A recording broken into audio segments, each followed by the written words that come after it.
네, 지난주 금요일이었습니다. 검찰이 블랙리스트 의혹과 관련해서 산업통상자원부를 전격 압수수색을 했습니다. 국민의힘이 고발장을 낸 지 3년 만에 압수수색에 나선 건데요. 여기에다가 검찰 움직임 주목할 게 하나 더 있죠. 윤석열 대통령 당선인이 내놓았던 사법개혁안에 대해서 전반적으로 동의한다 이런 입장을 밝혔고 인수위에 또 그렇게 보고를 했다고 하는데요. 검찰의 이런 움직임 어떻게 봐야 할지 궁금해서 이분을 스튜디오로 직접 모셨습니다. 지난 2018년 강원랜드 채용비리 수사 당시에 수사 외압을 폭로했던 안미연 검사의 법정 대리인을 지냈고요. 지난해 김호수 검찰총장 후보자 인사청문회에 참고인으로 출석한 바 있는 분인데요. 김필성 변호사 스튜디오로 모셨습니다. 어서 오세요. 네, 안녕하십니까, 김필성입니다. 네, 일단 압수수색 건부터 좀 여쭤봐야 될 것 같은데요. 네. 일단 요 블랙리스트 의혹 사건이라고 제가 말씀을 드렸는데 네. 잠깐 사건 정리가 좀 필요할 것 같은데 어떤 내용이었습니까? 일단 좀 배경을 먼저 말씀을 드리면요. 예. 이제 민정수사실 특별감찰관에 있었던 김태우 수사관이라는 분이 2018년 말에 뭐 이것저것 폭로한 사건이 있었습니다. 아시겠지만 그 사건 중에 이제 이른바 환경부 블랙리스트 사건으로 발전된 사건이 있었거든요. 있었죠. 예, 뭐 아시겠지만 올해 1월에 결국 확정 판결까지 났는데 그 사건이 문제된 이후에 2019년 1월, 그러니까 바로 좀 이어서 당시 자유한국당, 지금 국민의힘이죠. 자유한국당이 산업부에서도 공공기관 4곳과 그다음에 한국전력 자회사 4곳의 사장들에 대해서 당시 장차관 등이 이제 사표를 내라고 강요했다라는 내용으로 사실 당시에 이제 고발이 이루어졌어요. 이루어지고 2019년 4월 5월경에 이제 검찰이 피해자로 알려진 사장들 중에 몇몇을 참고인으로 불러서 수사했다고 알려져 있었는데 그 이후에는 구체적인 움직임이 없었거든요.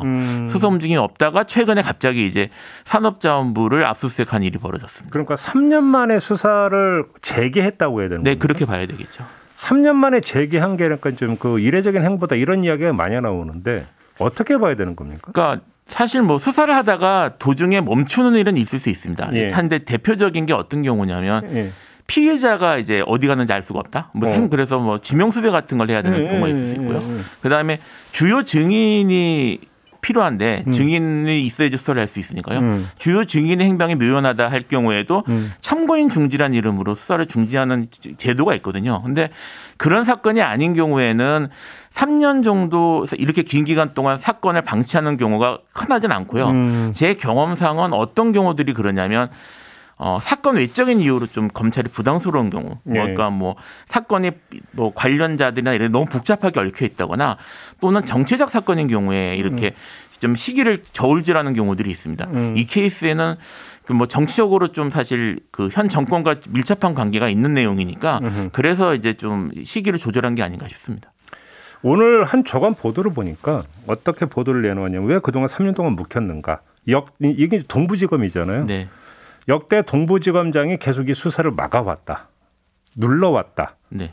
그랬기 때문에 지금까지 3년 동안 수사를 못했다. 이런 취지로 보도를 했던데 어떻게 보십니까? 뭐 지금 사실 그렇게 주장을 하고 있는 내용 사람들이 좀 있는 걸로 제가 알고 있는데 뭐 그런 내용들은 현재로서 확인하기는 어렵고요. 그런데 이제 만약에 정말 뭐 검찰 내에서도 외압이 있었다라는 주장이라면 거기에 대해서 정권 교체 이후에 수사나 이런 것들이 뭐 이루어지긴 하겠죠. 네. 좀 지켜봐야 될 것 같습니다. 그 문제는. 아무튼 그러니까 눈길을 끄는 것은 이 수사는 누가 보더라도 산업부 넘어서 더 가면 청와대를 겨냥하고 있다. 이렇게 봐야 되는 게 상식이겠죠. 예, 그렇게 봐야. 그런데 대선 이후에 그러면 왜 이 수사를 재개를 하느냐? 그 의도가 뭐냐? 결국 이거 아니겠습니까? 그러니까 사실은 이 사건이 두 가지 측면에서 좀 이제 처음 시작할 만한 사건이에요. 첫째는 이제 사실 구조가 환경부 블랙리스트하고 구조가 같거든요. 네. 같은 구조인데 환경부 블랙리스트 사건이 지난 1월에 결국은 뭐 관련자들이 처벌받는 식으로 유죄 판결이 확정되는 식으로 판결이 나왔기 때문에 같은 구조이기 때문에 이것이 기소하면은 사실 처벌될 가능성이 높고요. 첫째. 예를 들어서 이제 환경부에서 이미 유죄가 확정이 나왔으니까 네. 이건 같은 사건이니까 수사해서 뭐 무죄가 나올 가능성은 거의 없다. 예, 거의 없다. 또 하나는 뭐냐면 이 사건이 결국은 탈원전과 관련해서 이제 좀 수사가 이루어질 가능성이 높은데 탈원전 정책이 지금 현 정권 이제 바뀔 정권 그러니까 이제 당선자 쪽에서 매우 중요하게 사실은 전 정권과 부딪히는 정책이거든요. 예. 그래서 탈원전과 관련된 부분에 있어서 원전 정책에 대한 뭐 그런 뭐 아시겠지만 최재형 전 감사원장이 또 문제돼 그것 때문에 시끄러운 적도 있었고 그래서 계속 지적돼 왔고 부딪혀왔던 부분이기 때문에 이 부분을 먼저 시작할 만한 가능성은 충분히 있었습니다. 그런데 첫 번째 이야기 있잖아요. 네. 환경부 블랙리스트가 있었고 법원에서 이게 유죄로 최종 확정되는 걸 보고 수사를 했다. 이거는 성립될 수 있는 이야기 아닙니까? 그거는 사실 뭐 그렇게 볼 여지 그게 잘못된 말은 아닌데 예. 보통 검찰이 그런 식으로 하진 않습니다. 그래요? 그러니까 무슨 말이냐면 같은 이유로 이게 긴가민가 한다고 생각을 하면 환경부 사건도 신중하게 진행을 했어야 되겠죠.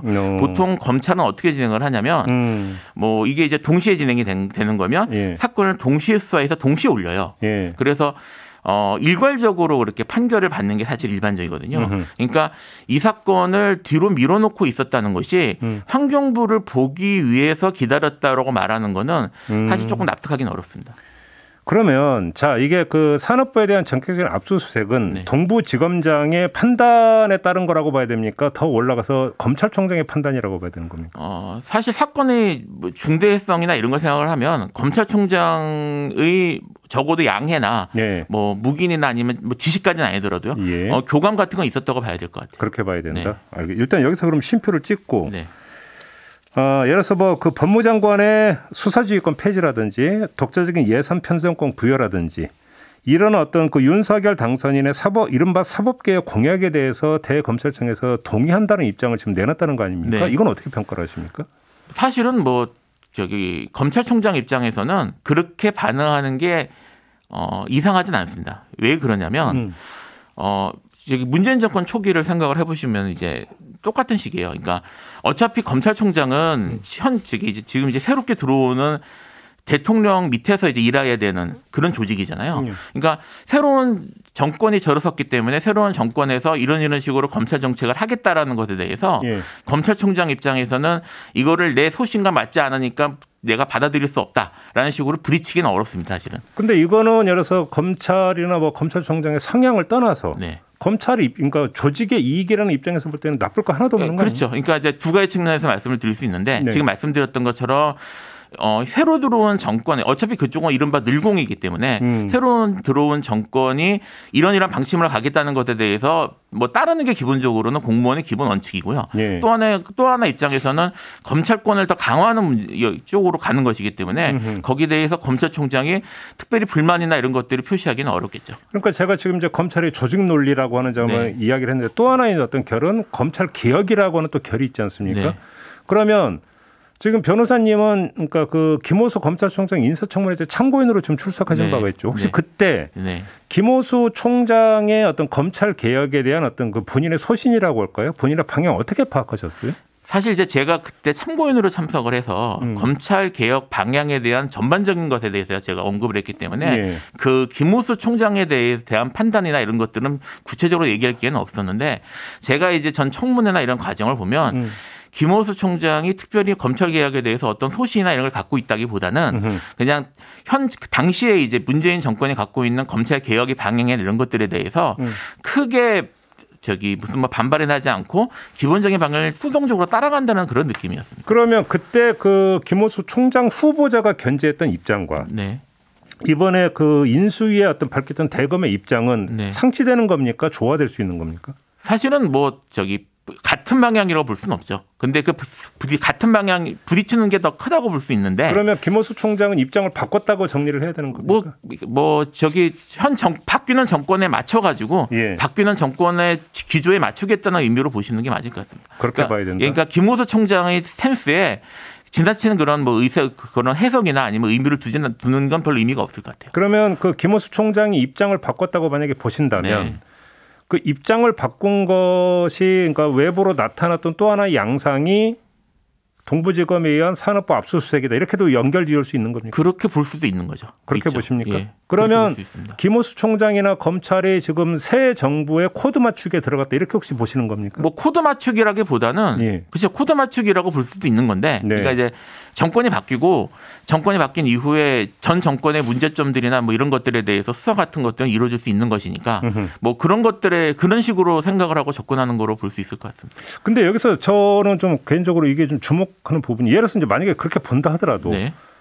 왜 지금 시점이냐. 다시 말해서 새 정부 출범이 할 수도 있는 거잖아요. 네. 경우에 따라서는. 네. 근데 지금 현 정부의 임기가 아직 남아있는 상태에서 왜 지금 타이밍에 다시 정권 교체기 할까? 이것도 사실은 주목해 봐야 될 포인트인 것 같은데 어떻게 읽으세요? 그게 뭐 사실 뭐 어떤 생각을 갖고 있는지는 추정밖에 할 수는 없는 거라는 걸 전제하고 말씀을 드리는데 예. 사실 이게 지금 검찰이 움직이기 시작했다는 것이 아직 임기가 며칠 남아 있는 현 정권 입장에서는 아직은 현 정권이죠. 현 정권 입장에서는 상당한 부담이 되거든요. 네. 검찰이 정치적으로 압박을 한다고 볼 여지도 충분히 좀 있을 것 같습니다. 뭘 압박을 합니까? 그러니까 이제 지금 이제 현 정권과 그 다음 정권 사이에 뭐 부딪히거나 현재 지금 계속 좀 약간 그런 대립하는 모습들이 있잖아요. 예. 그런 상황에서 검찰이 움직여서 이런 것들을 압수수색하고 뭐 수사를 진행을 하면 아무래도 현 정권 입장에서는 위축될 수밖에 없겠죠. 아, 그래요? 네. 그 윤석열 당선인이 대선 과정에서 인터뷰에서 적폐 수사를 해야 된다라고 이야기를 했었습니다. 네. 그러면 그것과 지금 그 산업부에 대한 압수수색은 일정하게 매개 같은 어떤 연장선상에 있는 거라고 그렇게 파악하십니까? 그렇게 볼 수 있겠죠. 그래요? 네. 그러면 그 적폐 수사라고 하는 것이 문재인 정부 하에서 이루어졌던 여러 가지 문제에 대해서 검찰이 전면에 나서 가지고 수사하는 이런 어떤 상황까지도 염두에 둬야 된다고 보십니까? 예, 그럴 가능성은 충분히 있습니다. 그래요? 네. 전면적으로? 예.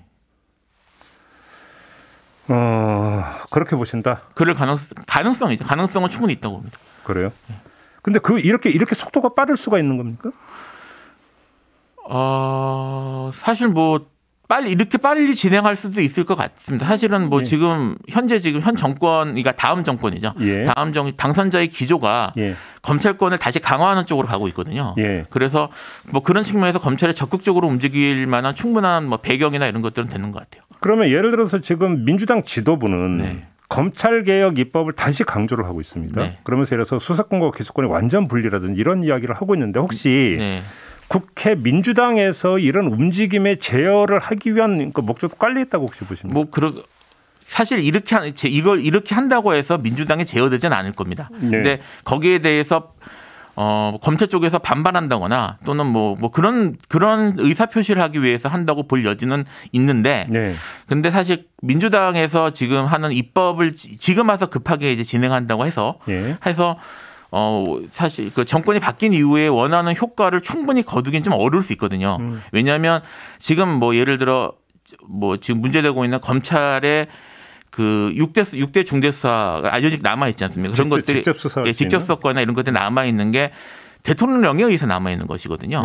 남아 있는 것. 물론 그것을 거기에 대해서 입법적으로 막을 수 있을지 모르겠지만 뭐 형사소송법이나 뭐 이런 데서 실제로 구체적으로 어떤 식으로 검찰과 경찰 사이에 조율할 것인지 이제 구체적 내용들은 상당 부분 대통령령 이하에 맡겨져 있기 때문에 거기에 대해서 민주당이 이렇게 입법하는 것만으로는 불충분할 수 있습니다. 현 상황에서. 그래요? 예. 아직 검경 수사권 독립 구조가 충분히 정착되지 못했거든요. 그런 상태. 그렇다. 네. 이 점을 좀 여쭤보겠습니다. 또 하나의 지금 검찰 입장에서 놓여 있는 숙제는 대선 과정에서 불거졌던 수많은 고소고발건이 있었고 수많은 의혹이 있었습니다. 예를 들어서 어떤 김건희 씨의 주가 조작 의혹 사건도 있었고 이재명 후보나 어떤 그 부인과 관련된 여러 가지 의혹 사건도 있었습니다. 이 수사를 어느 방향으로 어떤 강도로 가져가는지도 상당히 중요한 문제 아니겠습니까? 그렇죠. 이 점은 어떻게 전망을 하십니까? 사실 당선자 쪽에 대한 수사가 적극적으로 이루어지기는 어려울 겁니다. 이게 윤석열 당선자가 직접 피해자가 된 사건들이 그렇게 많지는 않은 걸로 알고 있는데 뭐 당선자 같은 경우에는 당선된 사실은 임기 시작한 이유는 아예 불소추권이 소출할 수 없기 때문에 항상 소추가 안 되죠. 안 됐기 때문에 뭐 수사도 사실 이루어지지 않은 가능성이 높고요. 그다음에 김건희 씨 같은 경우에도 어쨌든 영분이 되는 거지 않습니까? 영분이라는 표현을 안 쓰겠다고 하고 있지만 어쨌든 그래서 거기 그쪽에 대한 수사는 제대로 이루어지지 않을 가능성이 사실 현실적으로 높고요. 예. 반면에 이제 그때 이제 전 정권, 그러니까 민주인 정권에 대한 수사가 집중적으로 이루어질 가능성은 충분히 있습니다. 그래요? 네. 이재명 후보와 관련된 거는? 이재명 후보와 관련해서도 수사가 이루어질 가능성은 높은데 예. 둘 중에 어느 쪽이 높을 거라고 생각을 하면 이전에 뭐 케이스들이나 이런 걸 비추어 볼 때 전 정권에 대한 수사가 더 좀 본격적으로 이루어질 가능성이 높다고 저는 생각합니다. 예를 들어서 문재인 정부의 이른바 그 적폐. 네. 그냥 그런 인용입니다. 네. 그 수사와 이재명 후보나 그 부인 하여간 이재명 후보와 관련된 의혹 사건 수사 네. 두 개 중에서 검찰이 어디에 그러니까 무게를 둔다고 이제 가정을 할 거냐라고 한다면 네. 문재인 정부 쪽에 오히려 무게를 둘 것이다. 네. 왜요? 왜 그렇게 보십니까? 일단은 그 기존에도 이제 패배한 쪽에 대한 수사가 적극적으로 이루어지거나 하는 경우는 그렇게 많지 않았고요. 일종의 보복으로 비칠 수 있다는 네, 겁니까? 예, 그런 게 있고 그리고 전 정권에 대한 수사는 사실 매번 이루어졌는데 예. 특히 윤석열 당선자의 경우에는 예. 문재인 정권에서 자기가 핍박을 많이 당했다라는 얘기를 많이 했고요. 그리고 사실 이제 윤석열 당선자가 당선에 이르기까지 그 인기를 끌고 했던 이유가 현 문재인 정권에 대한 그런 불만족하고 있는 그러니까 그런 것들에 대한 사실 뭐 불만이나 이런 것들을 사실 뒤에 얻고 된 분위기 때문에 네. 그 부분에 있어서 지지자들의 필요나 이런 것들을 좀 만족시켜줄 필요가 있거든요. 그래요. 예, 그래서 가능성이 좀 높지 않을까 싶습니다. 알겠습니다. 지금 이제 검찰의 행보가 어떻게 되느냐가 워낙 초미의 관심사이기 때문에 네. 한번 좀 지금까지 진단을 해보는 시간으로 꾸며봤습니다. 오늘 말씀 여기까지 듣겠습니다. 고맙습니다. 예, 감사합니다. 김필성 변호사와 함께했습니다.